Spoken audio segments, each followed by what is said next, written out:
Hello বন্ধুরা, এই শীতের সুন্দরী রাগী বুটাকে করতে গিয়ে আমার পুরো জীবন শেষ। তখন বলে, এ তোর রডটা এত ছোট কেন রে? তোর রডটা যে আমার কুয়ার ভিতরে ঢুকে আমি তো টেরই পাই না। তোর দ্বারা হবে না রে, তোর দ্বারা হবে না। তোর মতো আরও ৩-৪টাকে আমি রাখতে পারি। তুই একটা কাজ কর, তুই উপর দিয়ে খেয়ে যা, উপরে প্রচুর পানি আছে। যদি আজকে খেয়ে শেষ করতে পারিস তোকে আবার খেতে দেব। বন্ধুরা, রাগী বুকে কিভাবে করলাম এখন তোমাদেরকে পানি বের করার গরম গল্পটি শোনাবো। তোমরা এখন হেডফোন নিয়ে বসে যাও। যদি গল্প শুনে মজা পাও চ্যানেলটি সাবস্ক্রাইব করবা তো। চলো কথা না বাড়িয়ে মূল গল্পে আসে। বিয়ার পর কি হয় জানিস? শীত বাড়লে জামাইয়ের আদর আরও বেশি বাইডা যায়। ডেইলি গোসল ফরজ কইরা ছাড়ব। তখন কি করবি? তখন তো ভোরে এই ঠান্ডা পানি দিয়েই তোর গোসল করা লাগবো না। লিপি কাঁথার ভেতর থেকে মুখ বের করে দাঁত কটমুট করে তাকিয়ে নিয়ে বলে, ভাবি এই শীতকালে আমার গোসল নিয়ে পড়লা কেন? যখন ফরজ হইব তখন আমি আমারটা দেখব। এখন তোমার নিজের ফরজ আদায় করো গিয়া। আমার আজকে ফরজ হয়নি কেন? আজকে তো অনেক শীত। ভাবি ফিক করে হেসে লিপির কাঁথা টান দিয়ে সরিয়ে বললেন, আইজ আমি টাইট হইজা রয়েছিলাম, এগুলো তোর জানা লাগবো না। তাড়াতাড়ি গিয়া গোসল কর। কিন্তু কেন এমন ভাব দেখা যেন কিচ্ছু জানিস না? লিপি বিছানায় উঠে বসে হাই তুলে গা মোড়া দিয়ে বলল, আমি আসলেই কিচ্ছু জানি না। ভাবি কেন? তোর বিয়ার আলাপ আইছে জানিস না? তা তো জানি, কিন্তু এই ভোরবেলায় কি হয়েছে? জামাই দেখতে আইব। তোর জামাই তো আবার মাস্টার মশাই, তাই স্কুলে যাওয়ার আগে এদিকে তোরে দেইখা যাইব। আশ্চর্য, বিয়ের আগেই এত আমার জামাই জামাই করছো কেন ভাবি? আর এই লোক এত অদ্ভুত কেন? কনে দেখতে আসবে, এটার জন্য ছুটি নেয়া যায় না? এই ভোরবেলায় আসতে হইব? বুঝলাম না এত গুরুত্ব কম বিকালে, স্কুল ছুটির পর নাকি টিউশনি করায়? তাই সকালেই তোরে দেইখা বিয়ার ডেট ফেইলা যাইব। এত তাড়াহুড়া কেন? এসব তোর বুঝা লাগবো না। তোর মামামি বলে দিচ্ছেন তাড়াতাড়ি গোসল করাইয়া রেডি করে দিতে। লিপি বিছানা থেকে উঠে দাঁড়ায়। দেরি করলে মাম এসে গালাগাল শুরু করতে পারেন। এ বাড়িতে এখন তার একমাত্র আপনজন এই লুবনা ভাবি। মামাতো ভাই সুজনের বিয়ে হয়েছে, তাদের বছর 4 আগে একটা পুত্র সন্তান আছে। লিপির বিয়ে নিয়ে এখন তারা সকলেই বেশ চিন্তিত। মামার মাথা খারাপ হবার জোগাড়। প্রতিটি বিয়ের আলাপ তাকে দেখা পর্যন্তই আগায়, দেখে আর এমুখ হয় না সে দেখতে কি খারাপ। লিপি প্রায় আয়নার সামনে দাঁড়িয়ে নিজেকে ভালো করে খুঁটিয়ে খুঁটিয়ে দেখে। ভালোই লাগে, একটা গোলগাল মুখ, মাঝে মাঝে শ্যামলা লাগে, আবার প্রায়ই মনে হয় ফর্সা। গালে অল্প কিছু ব্রণের দাগ আছে। লোবনা ভাবির কাছে এর চিকিৎসা একটাই, বিয়ের পর বরের আদর খেলে নাকি এসব ব্রণফ্রণ আর থাকবে না। কথাটা বলেই উনি ফিক করে হাসেন। লিপি তখন কৃত্রিম রাগ দেখিয়ে দাঁত কটমট করে তাকায়, কখনো পিঠে কয়েকটা কিল ঘুষি বসিয়ে দেয়। লুবনা ভাবির কথা অনুযায়ী লিপি ভীষণ সুন্দরী, যে ছেলে পাবে তার জীবন ধন্য, কিন্তু ওই ধন্য মানুষটিকে ওর মামহন্যে হয়ে খুঁজেও পাচ্ছেন না।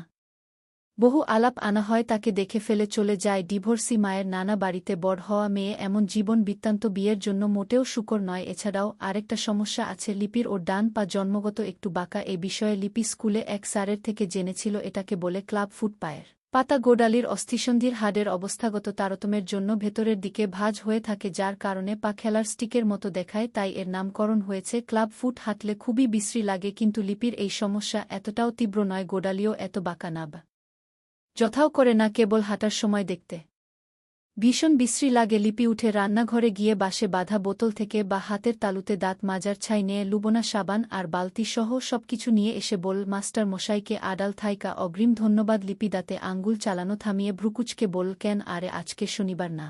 আজকে তো বিকালে ছবি আছে। যদি মাস্টার বিকালে আইতেন তাইলে তো আমার ছবি দেখায় মাটি হুইজা যাইত। লিপিফিক করে হেসে ফেল, তুমি এত ছবির পাগল ভাবি? লুবনা আসলেই ছবির পাগল। এক সপ্তাহ হলো একটা ছোট্ট টিভি এনে দিয়েছে সুজন বু পাশের বাড়ি। প্রতি শুক্রবার শনিবারে বিটিভিতে ছবি দেখতে চলে যাবে। সেটা ভালো লাগে না, তার একটা টিভি দিয়েছে, এটাই লুবনার কাছে কয়েকদিন থেকে সবচেয়ে বড় ঘটনা। দুজন রান্নাঘরের পেছনের দরজা খুলে চাপাকলে চলে এলো কোলতলা পাকা করা 4টি খুঁটি গেড়ে কাপড় দিয়ে গোসল করার জন্য আড়াল করেও দিয়েছে সুজন। লুবনা কলে চাপা দিয়ে বালতিতে পানি ভরছে। আজকে শাড়ি পরাবো তোকে, তোর ভাই আমার লাগি সাজগোজের সব আনছে, তোকে সাজাইয়া দিব। লিপি আছলা ভরে পানি নিয়ে কুলি করে বলল, তুমি আমারে শাড়ি পরাইয়া সাজানোর জন্য পাগল কেন? ওই দিন গরমের মাঝে এমন করছো? লুবনা ফিক করে হেসে ফেল, বস গোসল করাইয়া দেই কেন? আমি কি বাচ্চা? তোমার করাইয়া দেয়া লাগবে না, যাও। মেহমান আসলে তো নাস্তা টাস্তা বানাতে হবে তোমার। লুবনা ওকে টেনে বসাতে বসাতে বলল, আজকে আমার রান্নাঘর থেকে ছুটি দিচ্ছে আম্মা, উনি সব করবে। আমার কাজ সইরে সুন্দর কইরা সাজাইয়া গুছাইয়া ওর জামাইয়ের সামনে নিয়ে যাওয়া। লিপি ওর শাড়ির ফাঁকের নগ্ন পেটে চিমটি দিয়ে বল, এত জামাইয়ের জামাই করছো যখন, তুমি নিজেই বিয়ে বইসা যাও, তাইলে আমার ইমতিয়াজের বাপের কি হইব? কি আর হইব? দুই বুঝ এরকম রাখে, তুমি দুই জামাই রাখবে পারবা না? দুজন পুনরায় খিলখিল করে হেসে উঠল। তখনই রান্নাঘর থেকে আলেয়া খাতুনের গলা শোনা গেল, কিরে তোরা এত খিলখিল করতাছিস কেন? তাড়াতাড়ি গোসল কইরা রেডি হও। লুবনা জিবে কাপড় দিয়ে বলল, হ আম্মা শেষ। তারপর লিপির দিকে দাঁত কটমট করে ফিসফিসিয়ে বলল, আমাকে বকা শোনাবি নাকি? তাড়াতাড়ি কর। আবার রান্নাঘর থেকে আলেয়া খাতুন বললেন, এখানে খিলখিল করতাছ, ইমতিয়াজ কোথায়? খবর আছে নি? হ আম্মা, ওর বাপের লাগে গেছে মাঠে গরু দিতে। সুজনের আক্কেল কবে হইব? এইটুকু ছেলেরে নিয়ে মাঠে যাইবে কেন? এত পুতুপুতু করলে বাচ্চারা মানুষ হয় না বুঝলা? লুবনা ফিসফিস করে বলল, হসুজিনারে এরকম পুতুপুতু করে মনে হয় আদর করছেন। লিপিফিক করে হেসে বলল, ভাইয়া নষ্ট, দাঁড়াও, আসলে বইলা দিমু এই শীতের মাঝে। লিপি মুখ চেপে ধরে বল, রাখো তো এসব, সারাক্ষণ মুখে শুধু বাজে কথা। লিপি মুখ ছাড়ার পর লুব খেতে কয়েকটা চোর ঢুকে পড়েছে। লিপি তাকিয়ে বল, হ্যাঁ ক্ষীরা তো দেখা যাচ্ছে। মামা কোথায়? আজ কি জানি, দাঁড়াও আম্মাকে বলি, তুমি গোসল করো। লুবনা গিয়ে বলতেই আলেয়া খাতুন বাজখায় গলায় লাঠি হাতে নিয়ে বের হলেন। তাদের বাড়ি উঁচু ভিটেতে, চাপাকলের পর কলার বাগান আছে, এরপর টলটলে জলের পুকুর, একপাল সাদা হাঁস। আলেয়া খাতুনের গালাগাল শুনে লাফ দিয়ে পুকুরে পড়েছে। পুকুর পাড়ের পর হাওড়ের শুরু, পাশেই তাদের খিরসার ক্ষেত। বাড়ি থেকে উকি দিলে দেখা যায় পুকুরে বাড়ির সবাই এলেও লুবনা আর লিপি আসে না। তারা এখন চাপাকলের উঁচু জায়গা থেকে তাকিয়ে দেখছে। আলেয়া খাতুন লাঠি নিয়ে যাচ্ছেন দেখে বাচ্চারা দৌড়ে পালাচ্ছে। সবার হাতেই ক্ষীরা। খানিক দূরে গিয়ে তারা তাকিয়ে তাকিয়ে খাচ্ছে। প্রতিদিন মক্তব থেকে ফেরার পথে বাচ্চারা এই কর্ম করেই বাড়ি ফিরে। লিপির গোসল শেষ হয়েছে, তাকে নিয়ে লুবনা নিজের ঘরে এলো। একটা কথা সে লিপিকে এখনও বলেনি, বাড়ির সবাই এই পাত্রের কাছে বিয়ে দিতে রাজি হয়ে আছেন। আজই কনে দেখে ছেলের পছন্দ হলে বিয়ের দিন তারিখ ঠিক হবে। লিপিকে এখনও কেউ কিছু বলেনি। ওর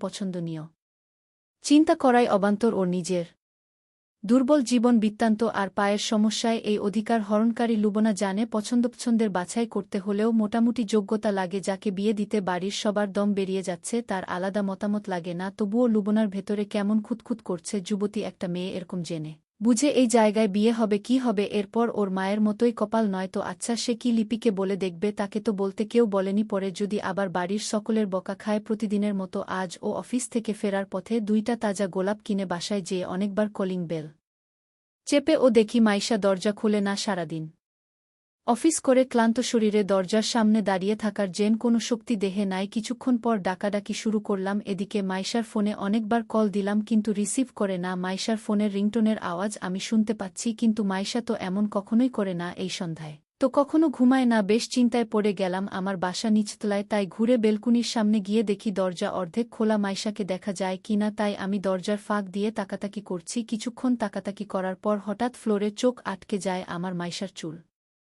এলোমেলো অবস্থায় ফ্লোরে বিছিয়ে থাকতে দেখলাম। আমার বুকের ভেতর হঠাৎ ধাক্কা দিয়ে উঠল। আমি এবার উত্তেজিত হয়ে ঘরের ভেতরে দেখার জন্য বেলকুনির গ্রিল বেয়ে কিছু দূর উঠে উকি দিলাম। তাকাতেই দেখি মাইশা হাত পা ছুড়ে অর্ধনগ্ন অবস্থায় ফ্লোরে পড়ে আছে। ওর পায়জামা অর্ধেক খোলা। দেখামাত্রই আমার দেহ পাথরের মতো শক্ত হয়ে গেল। আমি নিজেকে ধরে রাখতে পারলাম না, সোজা নিচে আছড়ে পড়লাম গ্রিল থেকে। তখন 7টা ইসের কাছাকাছি। আমার গলা শুকিয়ে কাঠ হয়ে গেল, হাত পা থরথর করে কাঁপাচ্ছে। আমি কি দেখলাম এটা? নিজেকে বিশ্বাস করতে পারছি না। নিজেকে কোনো রকমে দাঁড় করিয়ে বাসার দরজার সামনে গিয়ে পাশের বাসার কাঁধের ভাইকে ডাক দিলাম। আমি যেন কাঠের পুতুলের মতো দাঁড়িয়ে আছি। নিজের ভেতর কোনো কিছু যেন অনুভূত হচ্ছে না। 5 বছর রিলেশন করে আমাদের বিয়ে হয়েছে। এই 2 বছর খুব ভালোবাসি আয়েশাকে। ওকে ছাড়া আমি এক মুহূর্ত নিজেকে কল্পনা করতে পারি না।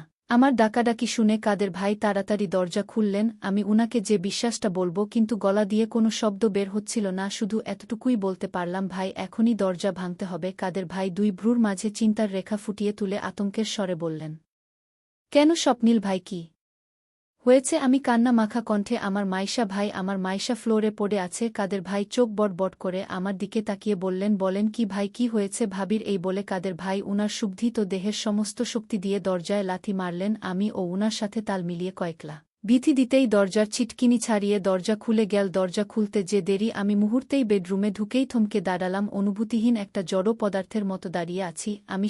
সাথেই কাদের ভাই ঢুকল ফ্লোরে। মাইশাকে দেখেই কাদের ভাই চোখ বন্ধ করে অন্যদিক ফিরলেন। বেডরুমের ফ্লোরে মাইশা অর্ধনক্ষুগ্ন অবস্থায় পড়ে আছে। দেখেই বোঝা যাচ্ছে কেউ মেরে ফেলছে। আমার মাইশা আর পৃথিবীতে নাই। আমার মাইশা, আমার কলিজা, আমার সব সুখ কেঁদে নীল প্রলাপ বকার মতো কথাগুলো আমার মুখ দিয়ে বের হচ্ছিল। হঠাৎ হাসি পাচ্ছিল। হেসে উঠছিলাম শব্দ করে।